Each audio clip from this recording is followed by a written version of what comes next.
Hello friends, my name है सुनील कुमार। जैसा कि हम लोग दूसरा टॉपिक स्टार्ट किया था रीजनिंग में हमने पहला चैप्टर डिस्कस कर लिया था जो कि था एनोलॉजी टेस्ट। अब हम दूसरा इसमें चैप्टर डिस्कस करेंगे जो कि क्लासिफिकेशन यानी वर्गीकरण। देखते हैं इसमें हम किस टाइप के क्वेश्चन पहले पूछे जाते हैं और उससे रिलेटेड पहले हम थ्योरी को डिस्कस कर लेंगे, उसके बाद हम क्वेश्चन को सॉल्व करेंगे। इस चैप्टर को हम 2 लेक्चर में कवर करेंगे। आज हमारा ये पहला लेक्चर है और इसमें हम मोस्टली थ्योरी कवर करेंगे, उसके बाद हम क्वेश्चन की प्रैक्टिस करेंगे। तो हम देखते हैं किस टाइप के क्वेश्चन, थ्योरी क्या है पहले को हम कवर कर ले रहे हैं, उसके बाद हम क्वेश्चन की प्रैक्टिस आगे करेंगे। देखिए इसमें कितने टाइप के क्वेश्चन होते हैं। इसमें मेनली 2 या 3 टाइप के क्वेश्चन होते हैं। पहले कुछ शब्द वाले होते हैं, क्लासिफिकेशन शब्दों क्लासिफिकेशन होता है, फिर लेटर का क्लासिफिकेशन होता है और अंकों का क्लासिफिकेशन होता है। 3 क्लासिफिकेशन होते हैं। तो पहले हम कौन सा देख रहे हैं, थ्योरी पढ़ रहे हैं शब्दों का वर्गीकरण। जैसे कि आप यहाँ देख रहे हैं एक जंतु दे दिया है, जो कॉलम 1 में जंतु दिया है उसमें एक स्तन्यापी दिया है।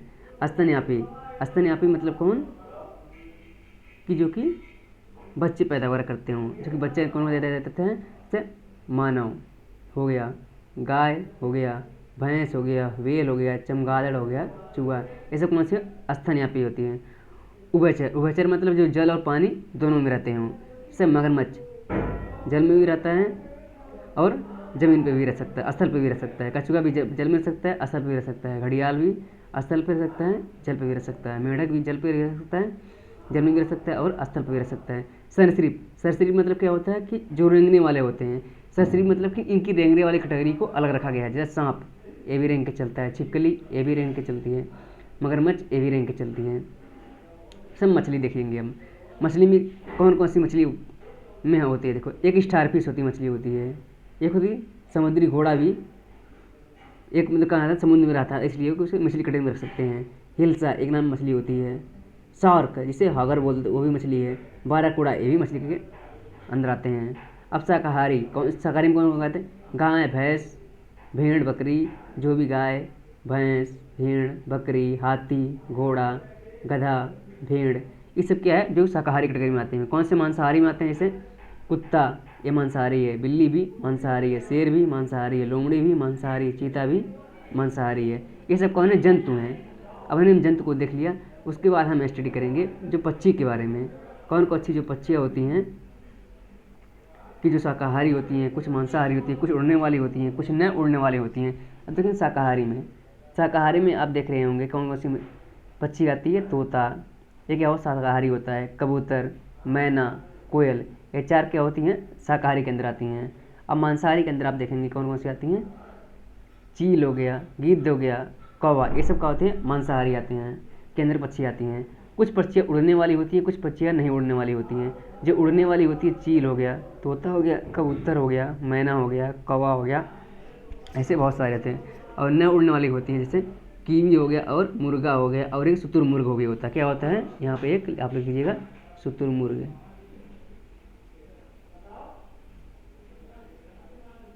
शुतुरमुर्ग एक शुतुरमुर्ग भी होता है कि जो कि भी उड़ने वाले बच्चे के अंदर आता है। अब हम देख लेंगे, जैसे हमने देख लिया उड़ने वाले पक्षी कौन से, तोता हो गया, चील हो गया, कबूतर हो गया, मैना हो गया, ये सब क्या होते हैं उड़ने वाले। न उड़ने वाले क्या हो गया, कीवी हो गया, मुर्गा हो गया और शुतुरमुर्ग, ये सब क्या होते हैं न उड़ने वाले पक्षी के अंदर आते हैं। अब देखिए हम पक्षी को हमने डिस्कस कर लिया, पहले हमने किसको डिस्कस किया था, जंतु का। फिर देखिए पक्षी की कैटेगरी देखी, फिर हम फसल की कैटेगरी देखते हैं और देखते हैं फसल में कौन कौन से आते हैं। फसल में आप देखेंगे खाद्यान्न फसलें, खाद्यान्न मतलब जो खाने में हम यूज करते पर्पज़ की खाने के पर्पज़ से क्या करते हैं, उसको हम लोग बोते हैं उगाते हैं। जैसे कि गेहूँ हो गया, ये खाद्यान्न फसलें हैं। चावल है खाने के लिए उगाया जाता है, जौ भी खाने के लिए, मक्का भी खाने के लिए, बाजरा भी खाने के पर्पज़ से उगाया जाता है। नकदी फसलें मतलब वो फसलें के अंदर आती हैं जिनसे हम क्या करते हैं, पैसे के लिए हम क्या करते हैं, उनका पैसे के लिए हम उनका उत्पादन करते हैं। जैसे जूट हो गया, इसको हम पैसे के लिए उत्पादन करते हैं। कपास भी पैसे के लिए उत्पादन किया जाता है, तंबाकू भी पैसे के लिए उत्पादन किया जाता है, गन्ना भी पैसे के लिए उत्पादन किया जाता है। एक खाद्यान्न फसलों के अंदर नहीं, ये नकदी फसलों के अंदर आती हैं। नकदी फसलें वो फसलें होती हैं जिनसे हम जिनका पर्पज़ क्या होता है, उनका उत्पादन करने का पर्पज़ मेन ही होता है कि पैसे हमें कमाना होता है। रबी की फसलें वो फसलें आती हैं कि जो कि आपकी बोई जाती हैं अक्टूबर या नवंबर महीने में और काटी जाती हैं मार्च या अप्रैल महीने में। इसमें तक गेहूँ आता है, चना आता है, जौ आता है, राई आता है, सरसों आता है, सोयाबीन आता है। तो आप लोग को पता ही होगा कि गेहूँ, चना, जौ, राई, सरसों, सोयाबीन जो होते हैं कौन से आती हैं, रबी की फसलें होती हैं। और खरीफ की फसलें कब बोई जाती हैं, आपकी जुलाई में बोई जाती हैं, जून जुलाई में बोई जाती हैं और सितंबर या अक्टूबर में काटी जाती हैं। इसमें कौन आता है, चावल, मक्का, ज्वार, बाजरा, मूंग, कपास, गन्ना, मूंगफली, ये सब कौन सी फसलें हैं, खरीफ के अंदर आती हैं। जायद की फसलें वो फसलें होती हैं कि जो कि खरीफ और रबी के जो फसलें बोई जाती हैं उनके बीच में कुछ टाइम बच जाता है। जैसे कि मई और जून के महीने में जो टाइम बच जाता है उसमें हम क्या करते हैं, जो फसलें बोई जाती हैं वो जायद के कैटेगरी के अंदर रखी जाती हैं। इसमें आता जैसे इसमें जो आते हैं जैसे ककड़ी हो गया, आपका खीरा हो गया, तरबूज हो गया, खरबूजा हो गया, ये सब क्या आती हैं, जो भी क्या है जायद की फसलें होती हैं। ये जो रबी और खरीफ के बीच में टाइम बचता है उसमें हम उगाते हैं। अब हम देखते हैं, आगे मूव करते हैं, जो कि देखते हैं अब हम फल की कैटेगरी में देखते हैं। कुछ फल होते हैं जो रसदार होते हैं, देखिए कुछ फल रसदार होते हैं और कुछ फल सूखा होते हैं। रसदार में देखेंगे आपका क्या है, अनार हो गया, अंगूर हो गया, नारंगी हो गया, सेब हो गया, मौसम्मी हो गया, आम हो गया, अनानास हो गया, चेरी हो गया, जामुन हो गया, पपीता हो गया। रसदार मतलब किसी चीज़ में क्या हो कि उसमें रस होता हो, और सूखा मतलब क्या होता है, जैसे सूखे फल ड्राई फ्रूट जिसे बोलते हैं, काजू हो गया, किशमिश हो गया, बादाम हो गया, छुआड़ा हो गया, मुनक्का हो गया, किशमिश हो गया, अखरोट हो गया, ये सब क्या आते हैं, किसी कैटेगरी में आते हैं, सूखे फल के कैटेगरी के अंदर आते हैं। अब हम मूव ऑन करते हैं और देखते हैं, हमने फलों कैटेगरी भी देख ली। अब हम मसाले देखेंगे। मसाले भी दो टाइप्स के होते हैं, एक तो सूखे मसाले होते हैं, एक होता है गीला मसाला होता है। सूखे मसाले में जैसे आपका आता था धनिया आ जाता है, हल्दी आ जाता है, मिर्च आ जाता है, जीरा, तेज़पत्ता, काली मिर्च, दालचीनी, इलायची, लौंग, ये सब किसके अंदर आते हैं, मसाले के अंदर आते हैं, और वो भी सूखे मसाले। गीले में क्या आता है, अदरक आ जाता है, प्याज, लहसुन, हरी मिर्च, ये किस में आते हैं, गीले के अंदर आ जाते हैं आपके। अब देखेंगे सब्जी में कुछ रेशेदार होते हैं, कुछ हरी सब्जियां होती हैं। जैसे देखेंगे सेम होगा, बीन्स है, सहजन है, बोरो है, ये किस कैटेगरी में आती हैं, रेशेदार सब्जी की कैटेगरी में आती हैं। आपको कैसे क्वेश्चन पूछा जाता है, मैं क्वेश्चन दे देता हूँ, जैसे आपको बोल दिया जाएगा, जैसे 4 ऑप्शन दे देंगे, कौन से इसमें से बोलेंगे कि ऑड है यानी विषम है। जैसे इसमें सेम दे देंगे, बीन्स दे देंगे, सहजन दे देंगे और देने के बाद करेला। इसमें पूछेंगे कि कौन सा आपका ऑड है। अब आप देखेंगे रेशेदार एक किस रिलेटेड है, सभी क्या हैं, सब्जी हैं। अब सब्जी में देखेंगे सेम, बीन्स, सहजन, तीनों एक कैटेगरी की रेशेदार हैं, और करेला क्या है, हरी सब्जी है। हरी सब्जी कौन आता है, फूल गोभी हो गया, पत्ता गोभी हो गया, करेला हो गया, परवल हो गया, मटर हो गया, लौकी हो गया, बैगन हो गया, बहुत सारी ऐसी सब्जी आती हैं। अब हम देखते हैं, मूव ऑन करते हैं आगे। अब महीनों के नाम देखते हैं। ये तो आपको पता है कि कौन सा महीना 30 दिन का है, कौन 31 दिन का है, कब 28 दिन का पड़ता है, कब 29 दिन का महीना पड़ता है। अब देखिए जो 30 दिन वाले महीने होते हैं अप्रैल, जून, सितंबर, नवंबर होते हैं।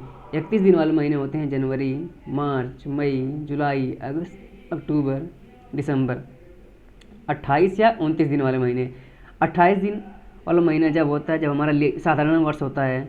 अगर 29 वर्ष वाला जब होता है जब लीप ईयर्स होता है। लीप ईयर से क्या होता है कि अगर कोई जो सन है, जैसे इसमें चल रहा है 2022 चल रहा है, अगर आप इसको 4 से डिवाइड कीजिए, अगर 4 से पूरा डिवीजन हो जा रहा है तब तो यह तो क्या होगा, लीप ईयर होगा, अन्यथा लीप ईयर नहीं होगा। देखिए डिवाइड करेंगे, 4 पच्चे 20 हो गया। आप देखें फिर 0 बच जा रहा, फिर 4 पच्चे आ रहा है आपका। इस तरह से आप क्या देख रहे हैं कि यह क्या है, एक जो है लीप ईयर नहीं है, एक है एक साधारण वर्ष है, एक है ऑर्डिनरी डे, जिसे बोलते हैं ऑर्डिनरी डे। अब हम आगे मूव ऑन करते हैं। अब देखते हैं किस टाइप के थ्योरी, जो शरीर के अंग होते हैं, कुछ बाह्य अंग होते हैं, कुछ भीतरी अंग होते हैं। जैसे बाह्य अंग में क्या आते हैं, जैसे जो चीज़ें बाहर आपके अंग जो भी पार्ट आपका दिखाई दे रहा है, जैसे मुँह हो गया, नाक हो गया, कान हो गया, आँख हो गया, हाथ हो गया, पैर हो गया, अंगुली हो गया, ये सब चीज़ें शरीर की जो होती है बाहरी हिस्से होते हैं जो हमें दिखाई देते हैं। भीतरी अंग जैसे हो गया, कंठ हो गया, गला, फेफड़ा हो गया आपका, हृदय हो गया, प्लीहा हो गया आपका, लीवर हो गया आपका, हृदय हो गया आपका, ये सब कौन से पार्ट होते हैं, ये जो भीतरी अंग होते हैं। अब हम देखेंगे कौन कौन से जो भी बीमारी होती है किस किस से होती है। कुछ बीमारी जो होती है उसके बैक्टीरिया की वजह से होती है, जिससे का बोलते हैं जीवाणु से, कुछ वायरस से होती है, उसे विषाणु से बोलते हैं, कुछ प्रोटोजोआ से होती है, और कुछ विटामिन से होती है। यह बहुत ही इम्पोर्टेंट है क्योंकि ये हर एग्जाम में पूछे जाते हैं। या तो यह रीजनिंग के पार्ट में इंक्लूड कर दिए जाएंगे या तो यह जीएस के पार्ट में इंक्लूड कर दिए जाते हैं। जैसे आपके जो भी कौन कौन सी बीमारियाँ होती हैं जो कि बैक्टीरिया से होती हैं, इससे क्या क्या है, टिटनस हो गया, निमोनिया हो गया, टाइफाइड हो गया, डिप्थीरिया हो गया, प्लेग हो गया, हैजा हो गया, काली खांसी हो गई, कोड हो गया, क्षय रोग, ये सब किससे, बैक्टीरिया, ये बैक्टीरिया के कारण होने वाली बीमारी है। कुछ वायरस से होती है, जैसे हमारा इन्फ्लुएंजा हो गया, एड्स हो गया, रेबीज हो गया, मिसिल्स हो गया, चिकन पॉक्स हो गया, इससे डेंगू हो गया, पीला बुखार जिसे बोलते हैं, मक्स हो गया, वाट हो गया, जीका हो बुखार हो गया, पोलियो हो गया, चेचक हो गया, ये सब किससे होते हैं, बीमारी होती है वायरस से होती हैं। और कुछ बीमारियाँ जो होती हैं किससे होती हैं, प्रोटोजोआ से होती हैं। जैसे कि क्या है, जो भी बीमारी प्रोटोजोआ से होती है, पायरिया हो गया, पायरिया कहाँ पे होती है, दांतों में पीलापन आ जाता है। और काला जार हो गया, मलेरिया हो गया, पेचिस हो गया, निद्रा रोग हो गया, ये सब किसकी वजह से होती है, प्रोटोजोआ की वजह से होती हैं। कुछ बीमारियाँ जैसे होती हैं विटामिन की कमी से होती हैं, जैसे सूखा रोग हो गया, रतौंधी हो गया, स्कर्वी हो गया, ये सब के अंदर आती हैं विटामिन की कमी आती हैं। विटामिन ए से कौन सा आता है, रतौंधी रोग हो जाता है। विटामिन बी की कमी से कौन सी कमी हो जाता है, बेरी हो जाता है। विटामिन सी की कमी से स्कर्वी हो जाता है। विटामिन डी की कमी से कौन सा होता है, सूखा रोग हो जाता है। अब हम करते हैं नेक्स्ट पार्ट की तरफ, जो कि हमारा थ्योरी का पार्ट है। अभी देखिए, अब यहाँ पर दिया है कुछ मसाले दिए हैं, सब्जी या मसाले। जैसे कुछ सब्जी या मसाले जो होते हैं ज़मीन के ऊपर होते हैं, कुछ ज़मीन के अंदर होते हैं। जो इनके अंदर जो होते हैं आपको पता ही होगा, जैसे आलू हो गया, एक क्या होता है, एक तना होता है, ये ज़मीन के अंदर होता है। गाजर भी ज़मीन के अंदर होता है, मूली भी अंदर ही होता है ज़मीन के, चुकंदर भी ज़मीन के अंदर होता है। ये तीनों जड़ें, ये भी आप याद रखिएगा। आलू क्या है, एक तना है, और गाजर, मूली, चुकंदर ये सब क्या होते हैं, तीनों जड़ होती हैं। और अदरक हो गया, प्याज हो गया, लहसुन हो गया, हल्दी हो गया, ये सब क्या होती है, ज़मीन के अंदर उगाई जाने वाली सब्जियां हैं। और ज़मीन के बाहर उगाई जाने वाली सब्जियां कौन सी हैं, जैसे बैगन हो गया, टमाटर हो गया, मटर हो गया, गोभी हो गया, कटहल हो गया, ये सब क्या है, गोभी हो गया, ये सब क्या हैं जो कि सब्जियां हैं और या मसाले हैं जो कि ज़मीन के बाहर उगाई जाती हैं। अब देखेंगे अंतरिक्ष। अंतरिक्ष में देखेंगे आप दो चीज़ें होती हैं, एक तो देखेंगे ग्रह होगा या तो उपग्रह होगा। जैसे पृथ्वी का कौन उपग्रह है, चंद्रमा है। और कितने ग्रह हैं, बस अभी तो 8 ग्रह हैं, पहले 9 थे, अब तो 8 कर दिया गया है। प्लूटो को हटा दिया गया है, जैसे कि आप लोग जानते होंगे। बुध हो गया, शुक्र हो गया, पृथ्वी, मंगल, बृहस्पति, शनि, वरुण अरुण, ये सब हैं क्या हैं जो कि ग्रह। कितने ग्रह हैं, टोटल 8 हैं, टोटल 8 आपके ग्रह होते हैं। और उपग्रह कौन सा है, चंद्रमा। खाली ये चंद्रमा किसका उपग्रह है, पृथ्वी का है। बुध और शुक्र के कोई भी उपग्रह नहीं है। मंगल के 2 उपग्रह होते हैं। अब हम आगे पार्ट मूव करते हैं, देखते हैं।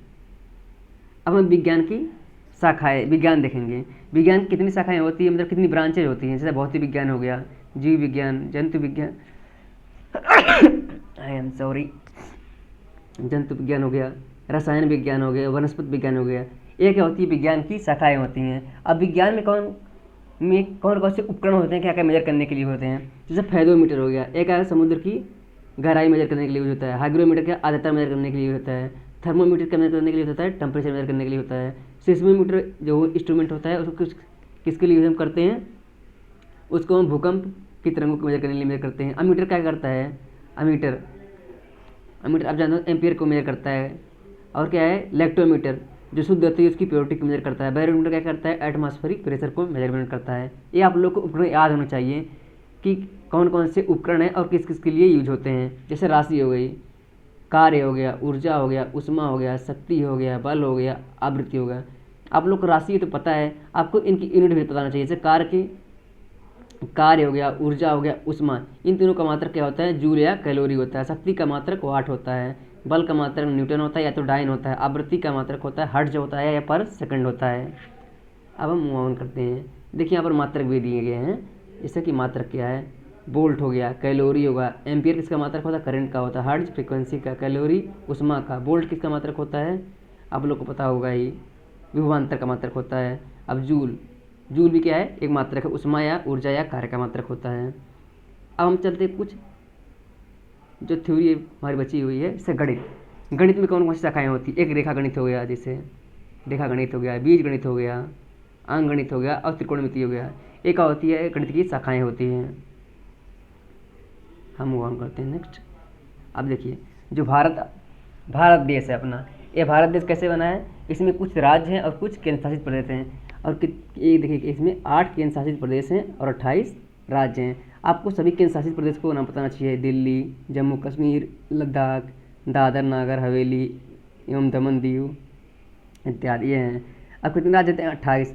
28 यहाँ दिए तो नहीं है, लेकिन कुछ यहाँ पर एग्जाम्पल, जैसे उत्तर प्रदेश हो गया, बिहार हो गया, मध्य प्रदेश हो गया, राजस्थान हो गया, हरियाणा, पंजाब, उत्तराखंड, तमिलनाडु, महाराष्ट्र, गुजरात। आप लोग बिहार देख लिए होंगे।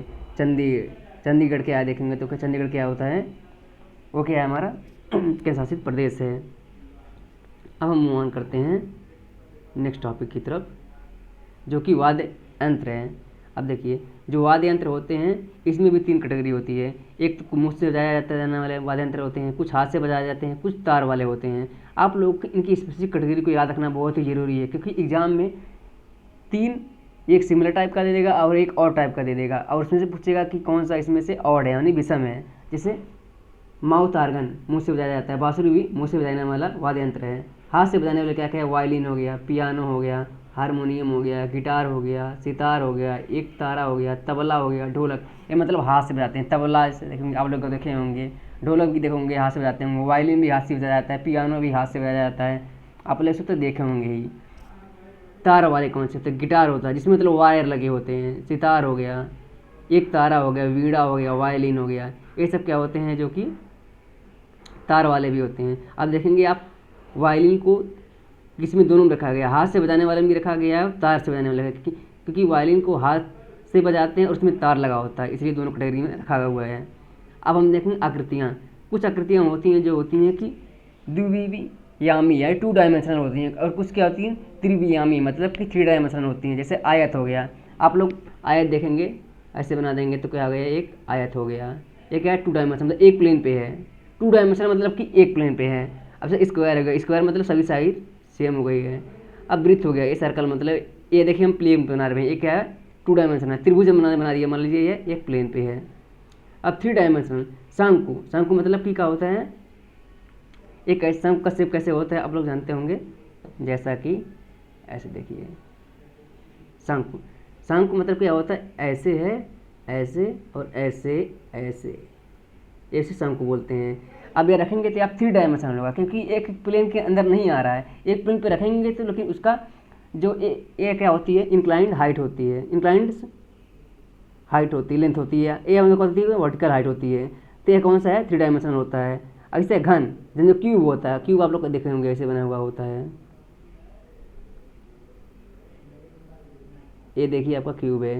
ये जो क्यूब है क्या है, ये भी 3 डायमेंशन मतलब 2 डायमेंशन नहीं है, एक प्लेन में नहीं आ पाएगा। घना, अब घना, क्यूब और घना में डिफरेंस क्या होता है, जो घन होता है उसकी सभी डायमेंशन सेम होती है और घना में सभी डायमेंशन अलग अलग होती हैं। गोला, जो गोला होता है ये क्या होता है, 3 डायमेंशन होता है, और सर्कल क्या होता है, 2 डायमेंशन होता है। गोला मतलब होता है उसका रेडियस वेरी करता रहता है। और बेलन, बेलन मतलब क्या होता है, एक तरह सिलेंडर, आप सिलेंडर ऐसे बना सकते हैं, देखेंगे ऐसे, ये क्या है, सिलेंडर है। ये भी क्या होता है, 3 डायमेंशनल होता है। अब हम मूव ऑन करते हैं कुछ खेल की तरफ, जो पढ़ दिया है। जैसे कुछ जो खेल होते हैं घर के अंदर खेले जाते हैं, और कुछ खेल जो होते हैं घर के बाहर खेले जाते हैं, जैसे स्नूकर, बिलियर्ड्स, टेबल टेनिस, ये घर के अंदर भी आप खेल सकते हैं। लेकिन कुछ खेल ऐसे होते हैं जो खाली बाहर खेले जाते हैं, जैसे बैडमिंटन हो गया, ये बाहर खेलने वाला खेल है। हॉकी हो गया, क्रिकेट हो गया, फुटबॉल हो गया, कबड्डी हो गया, वॉलीबॉल हो गया, ये सब क्या हो गया, बास्केटबॉल हो गया, ये सब क्या है, बाहर खेले जाने वाले खेल हैं। तो आप लोगों की जितनी भी कैटेगरी है सबको याद अपने माइंड में रख लेना। आप लोग 2-4 बार इसको रीड करेंगे तो आप लोग को समझ आ जाएगा कि कौन किस कैटेगरी के अंदर आता है। लेकिन आपको 4-5 बार कम से कम से रीड करना ही पड़ेगा। उसके बाद क्वेश्चन को आप सॉल्व करेंगे तो आपको कोई भी दिक्कत नहीं होगी। ना यहाँ दिक्कत हुई, अगर कोई जीएस में पार्ट आया था तभी जीएस में पार्ट में कोई दिक्कत नहीं होने वाली है। अब हम मूव ऑन करते हैं, नेक्स्ट देखते हैं हमारे किस टाइप के क्वेश्चन पूछे जाते हैं। जैसा कि आपके स्क्रीन पे क्वेश्चन शो हो रहा होगा, आप लोग क्वेश्चन को रीड कर लीजिए, उसके बाद हम क्वेश्चन को सॉल्व करते हैं।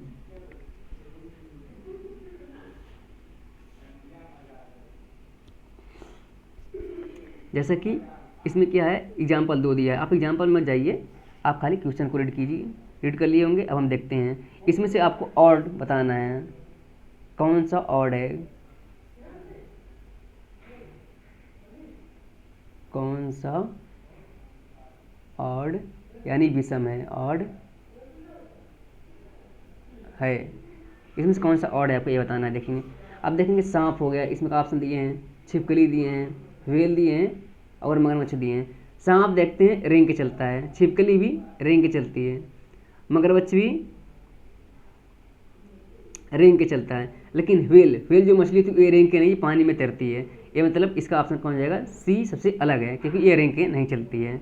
अब देखते हैं अगले क्वेश्चन की तरफ हम मूव ऑन करते हैं। आपकी स्क्रीन पे क्वेश्चन शो हो रहा होगा, आप लोग क्वेश्चन रीड कर लीजिए, उसके बाद हम क्वेश्चन को सॉल्व करते हैं।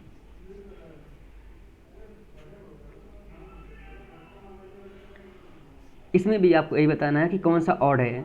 जो भी क्वेश्चन हम देखेंगे उसमें से आपको ऑड वाले ही पिक करना है ऑप्शन, कि कौन सा इसमें से विषम है, और 3 एक समान होंगे, एक अलग होगा, आपको अलग वाले की पहचान करनी है। देखिए जैसे कि आपके डायग्राम क्वेश्चन में दिया है, स्क्रीन पर शो हो रहा होगा। पहला ऑप्शन दिया है चावल, दूसरा दिया है मक्का, फिर गेहूँ, फिर ज्वार। आप लोग जानते हैं चावल कौन सी फसल है, खरीफ की फसल है, मक्का भी खरीफ की फसल है, ज्वार भी खरीफ की फसल है, गेहूँ क्या है, रबी की फसल होती है। आपको इससे सबसे अलग कौन सा लग रहा है, सी वाला, क्योंकि ये रबी की फसल, आपका सी इज करेक्ट हो जाएगा। हम मूव ऑन करते हैं नेक्स्ट क्वेश्चन की तरफ। जैसा कि आपके स्क्रीन पे क्वेश्चन से हो रहा होगा, आप लोग पहले पढ़ लीजिए, उसके बाद हम क्वेश्चन को सॉल्व करते हैं।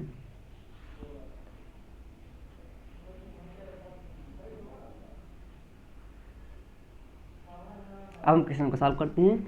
जैसा कि इसमें भी आपको वही बताना है कि कौन सा ऑड है।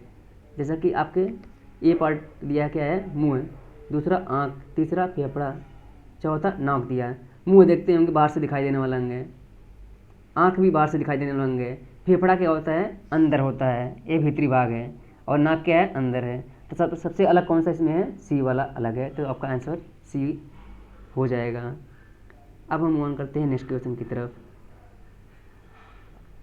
आप लोग देख रहे होंगे हम कैसे कैसे जल्दी जल्दी क्वेश्चन को सॉल्व कर पा रहे हैं। अगर आप लोग मेरी 2-3 बार जो भी मैंने थ्योरी को बताया, अगर आप उसको रीड कर लिए होंगे तो आप लोग जो भी क्वेश्चन आएगा उसे विदिन 30 सेकंड के अंदर सॉल्व कर पाएंगे। जैसा कि आपके स्क्रीन पे क्वेश्चन से हो रहा होगा, आप लोग इसे पढ़ लीजिए। इसमें भी आपको कौन सा ऑड है वही बताना है।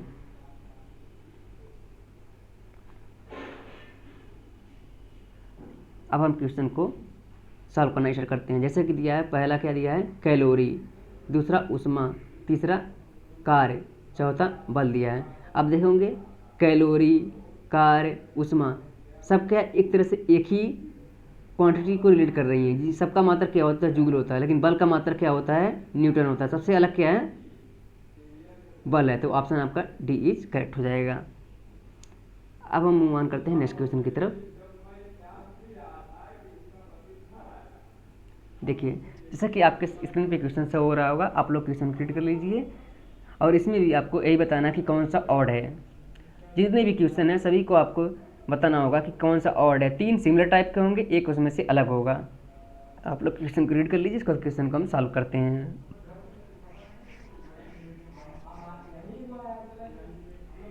जैसा कि आपको क्वेश्चन में दिया है, पहला ऑप्शन क्या दिया है, पांडुचेरी दिया है, दूसरा महाराष्ट्र, तीसरा लक्षद्वीप, चौथा जम्मू और कश्मीर। देखिए पांडुचेरी क्या है, यूनियन टेरिटरी है, मतलब केंद्र शासित प्रदेश है। महाराष्ट्र का है, राज्य है। लक्षद्वीप क्या है, यूनियन टेरिटरी है। जम्मू और कश्मीर क्या है, पहले था, अब तो राज्य, अब तो क्या, पहले क्या था, राज्य था, पहले क्या था, राज्य था, लेकिन अब इसे क्या कर दिया गया है, अब इसे बना दिया गया है यूनियन टेरिटरी, मतलब कि केंद्र शासित प्रदेश बना दिया, अलग अलग बना दिया गया है। तो इसीलिए कौन सा आपका आंसर हो जाएगा, आपका option is B is correct हो जाएगा। अब हम मूव ऑन करते हैं नेक्स्ट क्वेश्चन की तरफ।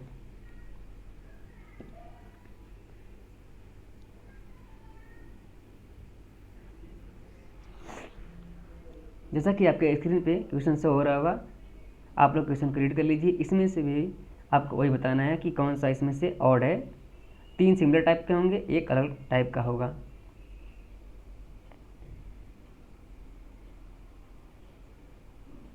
अब हम क्वेश्चन को सॉल्व करना स्टार्ट करते हैं। जैसे देखते हैं, देखिए सब में कितने कितने लेटर हैं, 4 4 हैं सभी ऑप्शन में। देखिए फिर इसमें क्या है, ए ए फिर बी, ए और लास्ट, पहला और लास्ट को देखिए कितने का गैप है, ए बी सी, तो एक गैप है। और दूसरा ऑप्शन में देखिए HIJ, इसमें भी एक गैप है। ओ वाला देखिए, ओ के फिर ओ ही लिख दिया है। VUVWX, एक गैप इसमें है, देखिए लेकिन इसमें दोनों सेम लिख दिया है, तो इसलिए आपका और कौन हो जाएगा, सी वाला। आपका आंसर ही सी इज करेक्ट हो जाएगा। अब हम मूव ऑन करते हैं नेक्स्ट क्वेश्चन की तरफ। आप लोग को मेरी बातें समझ में आ रही होंगी, आई होप। जैसा कि आपके स्क्रीन पर क्वेश्चन शो हो रहा होगा, आप लोग पहले इसे रीड कर लीजिए, उसके बाद हम सॉल्व करते हैं। इसमें भी आपको ऑड कौन सा है ऑप्शन है उसी को ही बताना है।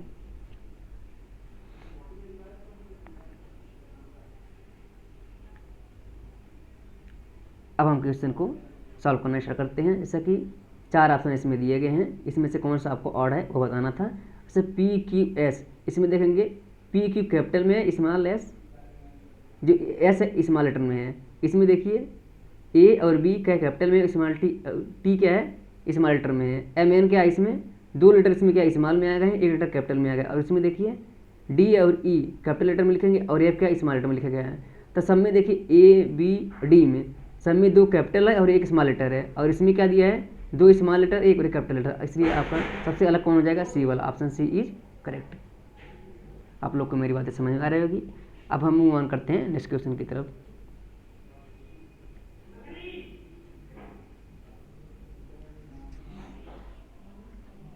जैसा कि स्क्रीन पे आपके क्वेश्चन शो हो रहा होगा, आप लोग क्वेश्चन को रीड कर लीजिए। इसमें भी वही बताना है कि कौन सा ऑड है। 3 सिमिलर होंगे, एक अलग टाइप का होगा, उसका बाद क्वेश्चन को सॉल्व करेंगे।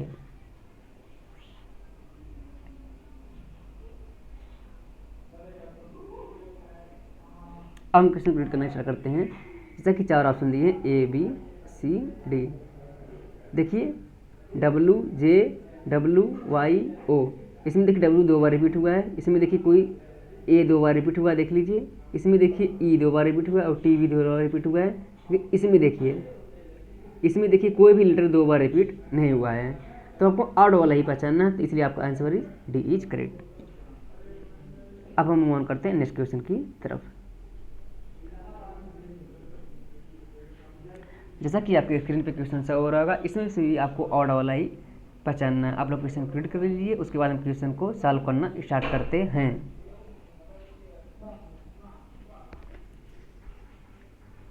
जैसे कि 4 ऑप्शन दिए गए, ABCD दिया गया है। अब ए में देखिए, ए में देखेंगे एक लाइन ये है, एक लाइन ये है, एक लाइन ये है, तो कितनी लाइन हो गई टोटल, 3 लाइन हो गई। एफ में देखिए एक लाइन ये है, एक लाइन ये है, एक लाइन ये है, इसमें भी 3 लाइन हो गई हैं। 3 लाइन से बना। एन एक लाइन ये है, एक लाइन ये है, एक लाइन ये है, इसमें भी 3 लाइन हो गई। और ई में देखिए एक लाइन यह हो गई है, एक यह है, एक यह है, एक यह है, तो इसमें 4 लाइनों से मिलकर बना हुआ था। ई कितने लाइन से मिलकर बना हुआ है, 4 लाइन से मिलकर हुआ है। और सब क्या है, सब 3 लाइन से मिलकर हुआ। तो आपका सबसे कौन सा ऑड हो जाएगा, ऑड कौन सा हो जाएगा, डी वाला हो जाएगा। तो ऑप्शन डी इज करेक्ट। अब हम मूव ऑन करते हैं नेक्स्ट क्वेश्चन की तरफ।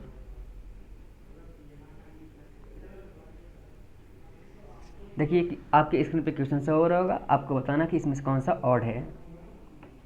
आप लोग क्वेश्चन को अच्छे से रीड कर लीजिए, उसके बाद हम क्वेश्चन को सॉल्व करना स्टार्ट करते हैं।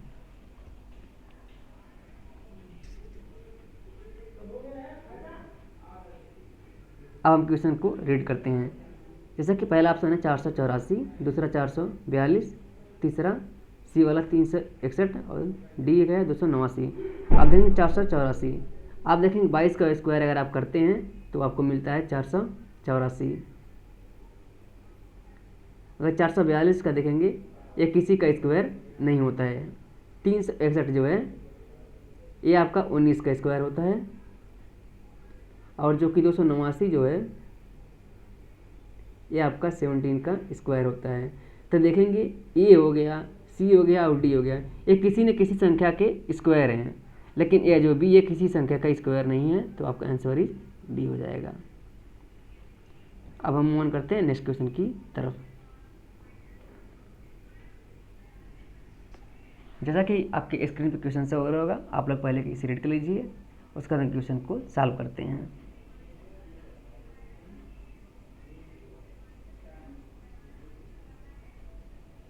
अब हम क्वेश्चन को सॉल्व करना स्टार्ट करते हैं। जैसा कि ऑप्शन ए दिया है 1, बी दिया है 100, सी दिया है 512, डी दिया है 729। तो अगर आप 1 का क्यूब करेंगे तभी आपको 1 मिलेगा।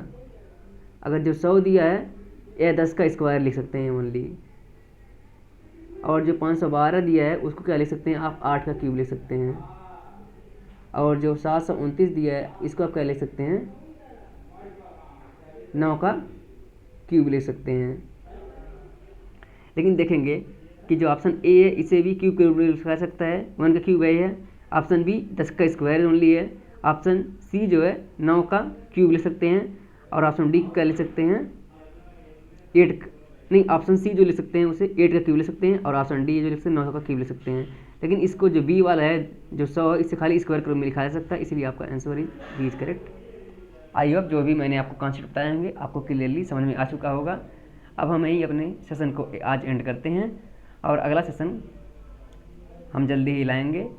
आप लोग इसको जो भी हमने पढ़ाया है उसको अच्छे से पढ़िएगा, अच्छे से क्वेश्चन को सॉल्व प्रैक्टिस कीजिए, जो भी आपके पास बुक हो वगैरह हो उसे सॉल्व कीजिए। और जो भी थी मैंने थ्योरेटिकल पार्ट को पढ़ाया है उसको आप 4-5 बार रीड कर लीजिएगा, जिससे कि आपके आगे आने वाले सेशन में कोई प्रॉब्लम ना हो। अगले सेशन में हम सभी टाइप के जितने भी क्वेश्चन होते हैं उसको हम सॉल्व करेंगे, विद इन 1 मिनट के अंदर सीखेंगे कैसे कैसे सॉल्व किया जाता है।